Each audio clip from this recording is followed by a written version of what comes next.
for hitthepick.com, and that diabolical David guy assigned me the Independents and Pac-12, which is really the Pac-2. So thank you for that, Mr. No Nickname. So I did Notre Dame yesterday, and now let's go through the other independent, UConn, the Huskies. When Jim Mora took over the first year, I believe it was 3 years ago, man, did I have a great season betting on UConn to cover spreads. They were fantastic. Nobody saw them coming. They had a surprisingly good year. Then they came out and stepped on their crank the second year. I think they went like 3-9.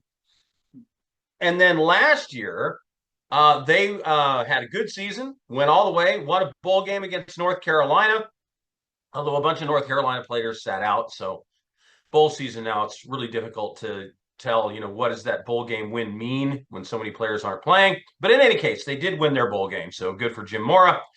And now they enter another year under Mora. The team appears confident. Mora's saying lots of positive things.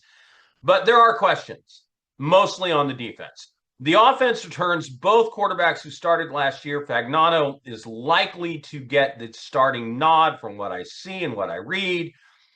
He was the MVP of the bowl game that they won over North Carolina. Evers was the starting quarterback at the beginning of the season, but he got hurt multiple times, opened the door for Fagnano, and Fagnano kept the starting job and probably likely to start again.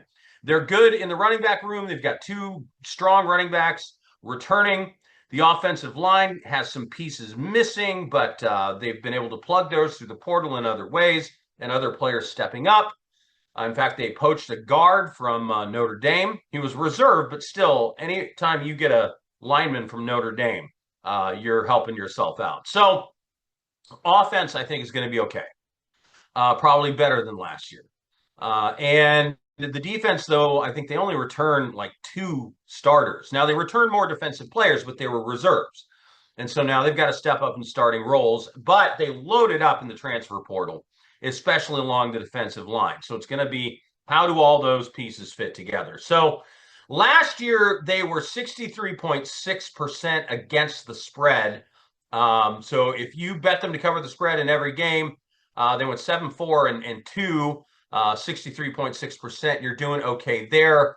Their over-under number is 7.5. I am just barely over that number at 8 wins. I've got them winning at Connecticut when Connecticut State opens on August 30th at their stadium. Then I think they go to Syracuse and lost where they lost last year, but it'll be a competitive game. Watch the spread on that one. Delaware, they're going to get a win. Ball State, they're going to get a win. Now they go to Buffalo, but they're lucky. It's early in the season. It won't be freezing cold, so I think they get a win there. FIU at home, they get a win. Then they get a break. But unfortunately, they're going to be facing at Boston College. I think that's a loss. At Rice, win. UAB, win. Duke at Connecticut.